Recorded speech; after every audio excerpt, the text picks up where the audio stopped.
this week's Torah portion, Parshat Emor.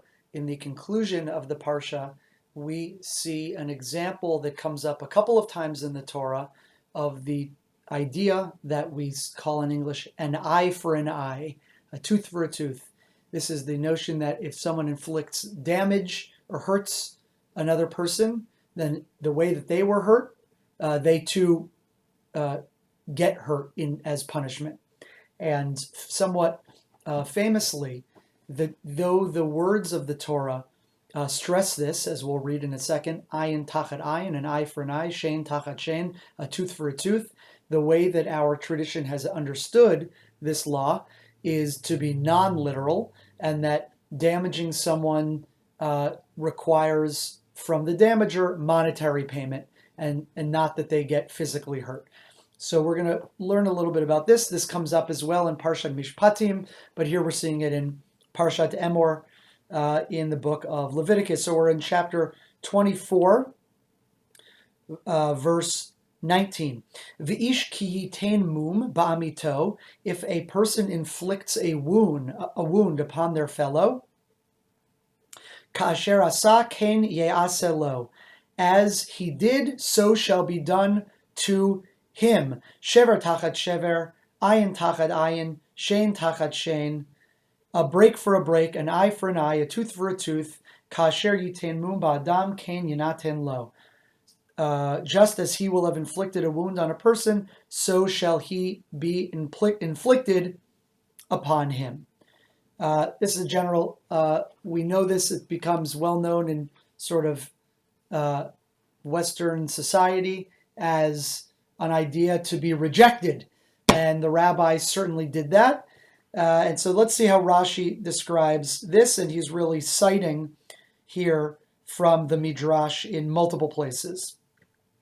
Our rabbis explained, She'eno netinat mum mamash, this does not mean actually inflicting a blemish back on the person, ela tashlume mamon, but rather it's a monetary payment. Samin oto ke'eved, we assess this person, how much, if they were a contractual, like an indentured servant or a slave, how much would they be worth monetarily? And we pay based on that, how much the injury would have lessened their value. Lakach tivbo lashon netina. That is why the verse uses the phrase ינתן, they should give, an expression of nitina, giving, with regard to it. Devar hanatun miyad liyad, meaning a thing which is given from hand to hand, i.e. money.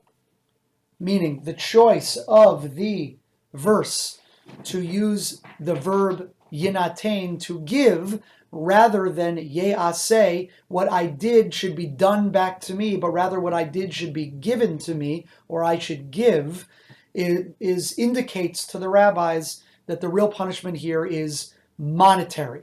Now, the Gur Aryeh, the Maharal of Prague, Yehuda Loew, has a brilliant insight here, which is definitive of one of the types of approaches in Jewish thought to this idea.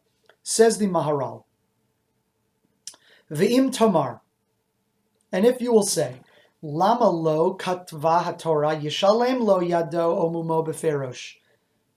If it is the case, as the rabbis believe it is, that an eye for an eye doesn't mean literally if you hurt someone's eye, then you get blinded, but rather that you have to pay for the damage, then why did the Torah not say that explicitly? Why did it not write, Yishalem lo, he shall pay? Why didn't it tell us this? Why does it only allude to this? Ein ze kasha. Really, there's no problem, and it's understandable why the Torah did this. He'll now explain to us why.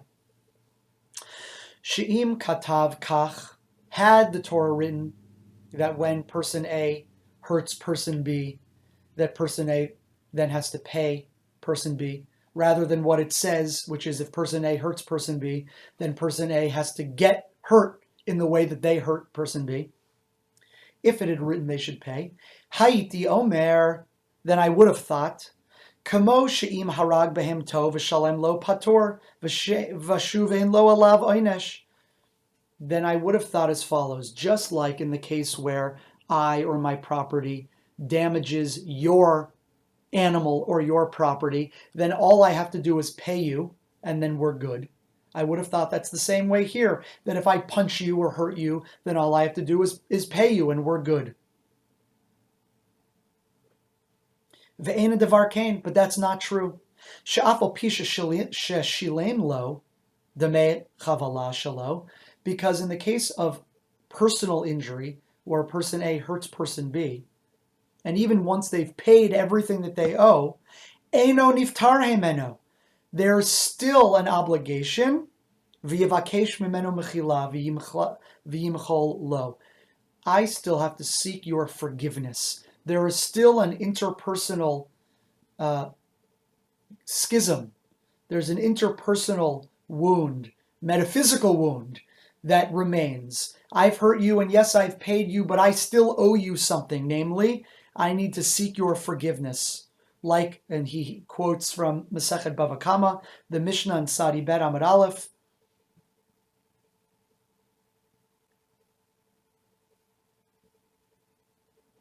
But then the Maharal goes farther, because he notes that the Gemara in Perka Chovel and Bava Kamma says as follows: Shalifa mi mishu some. Sometimes you'll have someone who is blind. V'sime et ein chavera. What if a blind person hurts someone else and blinds them? In such a case, the person who was blinded, the person who was injured, would not have the capability to blind as punishment their aggressor. They're already blind. That is the reason given in the Gemara for why we can't fulfill the notion of an eye for an eye. For this technical reason, that sometimes there's people who are already blind who blind other people. And other examples are given. If person A cuts off the hand of person B, but what if person A already was missing their hands? So then person B could not cut off the hand of person A. So there we say, as a general rule, because the Torah goes on to say, Mishpat echad yilachem, you will have one law for all of you, which means we can't diverge. We need one general law, and which is monetary. Says the Maharal about all of this, it's true. There's a technical reason why we can't assert the law of an eye for an eye. But the fact that I still owe forgiveness to this person, this shows that on a deep level, really, mi'ikar hadin, on a fundamental level, lefi ha'emet, vadai onsho la'asot lo kamo asa.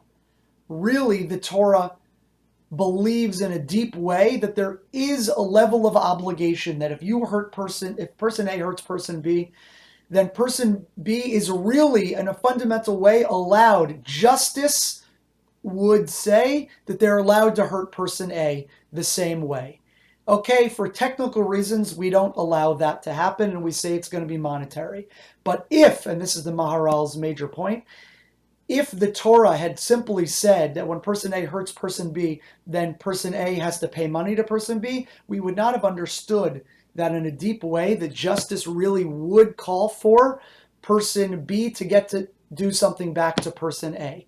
And that's why the Torah leaves the language of ayin tachat ayin, shein tachat shein, an eye for an eye, a tooth for a tooth, to show us, to indicate to us that on a deep way, on a fundamental level, that is really what person A deserves. But we don't make them do it for this technical reason, because we want one law across the board. And sometimes there's these extremely remote cases where that won't be able to be applied, so we're not going to use that law at all.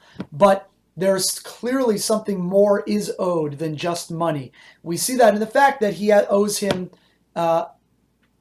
he has to seek forgiveness. And the Gemara tells us this technical reason why. But that's why the Torah says what it says. So we know that there's something deeper and more profound that remains when person A hurts person B. Fascinating idea and understanding of this central idea of Jewish thought here by the Maharal. Always a pleasure learning with you. More next week.